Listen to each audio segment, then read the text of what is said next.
The wealthy church versus the radical vow of poverty. Welcome to this explainer, where we are going to look at how a simple vow to own absolutely nothing managed to challenge the single most powerful institution of the Middle Ages. When we think of radical disruptors today, we usually picture massive technological shifts, right? Or maybe huge political revolutions. But back in the 11th and 12th centuries, the ultimate disruption was simply choosing to give up all your stuff.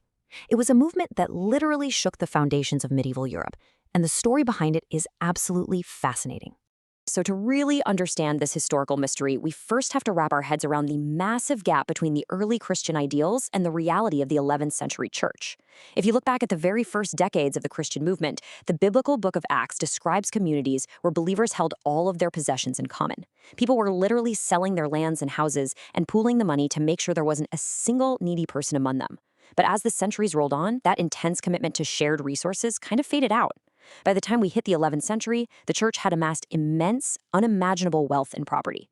And as you might guess, with all that money and power came some pretty severe corruption. Two major practices were really at the heart of this corruption. First, you had lay investiture, which was basically secular politicians appointing church leaders. And second, there was simony. Simony was the literal purchase of church offices. It was essentially a pay-to-play scheme where vassals paid the church just to use its lands. This obviously led to an incredible moral decline across the board. To combat this, Pope Gregory VII launched what we now call the Gregorian reforms between 1073 and 1085. But here is the crazy twist. To ensure accountability, Pope Gregory actually encouraged everyday, regular people to openly criticize their wealthy, immoral priests and bishops. He meant well, but this tactic accidentally opened a Pandora's box of public critique that the institution simply could not close. This stark contrast right here perfectly illustrates the core problem that was fueling all this public outrage. The origins of the faith were deeply rooted in a Lord who suffered. But fast forward to the 11th century and you have church leaders living in absolute gluttony, accumulating massive wealth. You had everyday parishioners who were literally starving, yet their leaders lived in extreme comfort. It created an enormous, undeniable ethical and biblical crisis for the people living through it.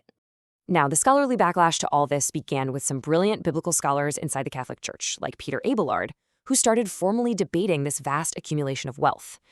But it was his student, a guy named Arnold of Brescia, who truly sparked the fire.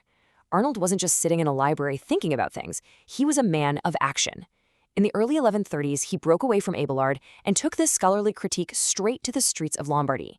He started preaching a unifying message centered on feeding the poor and sharing resources. And crucially, this is key, he preached in the everyday language of the people, not the church-mandated Latin.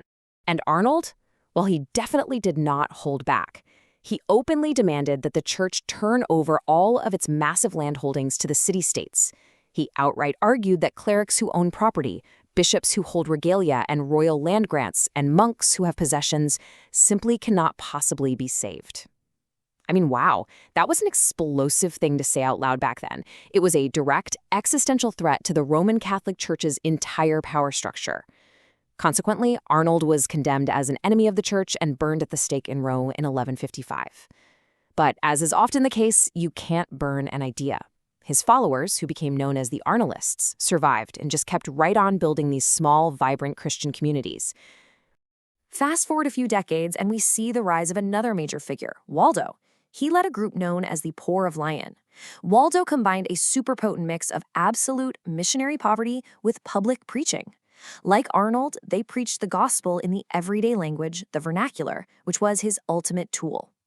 Now, Rome naturally expected them to just submit all this grassroots zeal to the jurisdiction of the official hierarchy, but that hierarchy completely rejected their intense aspiration for poverty. So when Waldo flat out refused to stop his public preaching, he was officially branded a schismatic and banished from Lyon in 1184. This momentum only built further when Waldo's followers traveled east and actually met up with the poor of Lombardy. Both of these groups shared a really strong common bond of poverty, but they had a serious fundamental debate over how to actually sustain themselves. The poor of Lyon insisted on focusing purely on preaching and surviving entirely on alms, meaning charity from their listeners. On the flip side, the poor of Lombardy believed that every adult needed to work for the welfare of the community, so they developed real trades and skills. And historically speaking, this was a massive advantage for them because possessing viable trades is exactly what allowed later Waldensian preachers to survive undercover when the Inquisition eventually started hunting them down. So, what was it about this specific group that terrified the establishment so much? Interestingly, an ecclesiastical inquisitor in the 1260s explicitly called the Waldensians the absolute most dangerous of all heretical groups. Why? Well, for one, their message was incredibly popular. They were sharply criticizing the wealth of church leaders, and they were super effective at preaching in a language people actually understood. But here's the real kicker. They adhered to virtually every single core theological belief of the Roman Catholic Church. They weren't out there proposing radical new gods or weird theologies. They were strictly Orthodox believers who simply exposed the Church's greed by actually living out the teachings of Jesus. And that made them incredibly dangerous to the status quo. Now, Rome did try to reason with them at first. We see moderate figures step in, like Durand of Huesca. He was a Roman Catholic scholar who actually initially joined the poor of Lyon. Brilliant guy. He wrote a highly developed theological manuscript called the Liber Anti-Heresis. This was designed to help the Waldensians fight off actual heretical sects down in southern France, like the Cathars, who were this dualistic sect that believed the physical world was entirely evil. But despite all his diplomatic efforts, Durand just couldn't convince Waldo's radical followers to submit back to Rome's authority. And that was primarily because Rome absolutely flat out refused to allow lay people to preach in their own everyday language. If we track this timeline, the escalating crisis becomes really clear. From the Gregorian reforms accidentally sparking public critique, to Arnold's execution, to Waldo's banishment, the Roman Catholic Church eventually realized something profound. Brute force and excommunication just weren't working anymore. The grassroots zeal for poverty and simple preaching was way too popular. They figured out that if they couldn't crush the movement, they had to absorb its momentum. They had to actually co-opt the very tactics that were threatening them. And that leads us to the big institutional pivot. In 1208, that moderate scholar Durand of Huesca returned to the church, and the papacy actually approved his new group, which they called the Poor Catholics. This was a highly deliberate move to redirect the public's love for the vow of poverty away from those rebellious Waldensians and bring it back safely under Rome's roof. And then, shortly after this, a young, wealthy convert in Tuscany disavowed his family's money. His name? Francis of Assisi. He provided the absolute perfect, credible frontman for the church to sanction its very own, officially controlled vow of poverty. Rome was incredibly strategic about how they absorbed these threats. Because the Waldensians combined preaching and poverty into one package, the church brilliantly decided to split those tactics right in half. They created the Dominican order to take over public preaching in the vernacular, making sure that the proclamation of the word was strictly monitored and controlled. Separately, they established the Franciscan order to channel all that intense, grassroots demand for radical poverty and humility. By dividing proclamation and poverty, the church effectively protected its own institutional wealth. Think about it. They appeared to be reforming, but they made sure that the people living in total radical poverty weren't the ones in charge of the public theological messaging.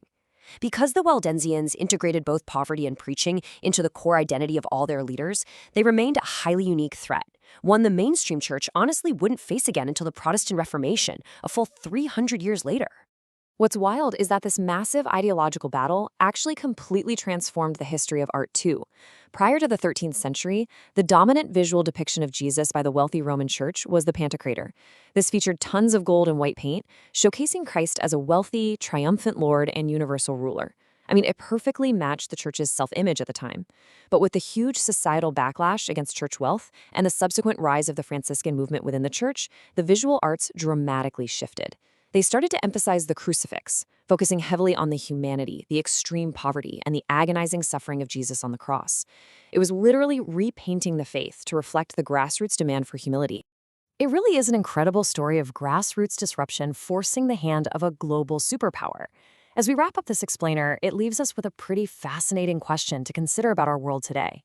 When massive modern institutions, whether we're talking about megacorporations, huge political parties, or global tech monopolies, face radical popular disruptors, how do they absorb, separate, and neutralize those threats? Because, as this history shows us perfectly, the most effective way to defeat a radical movement isn't always to fight it head-on. Sometimes it's to co-opt its best features while quietly protecting the vault. Thanks so much for joining me on this deep dive. Stay curious and keep asking the big questions.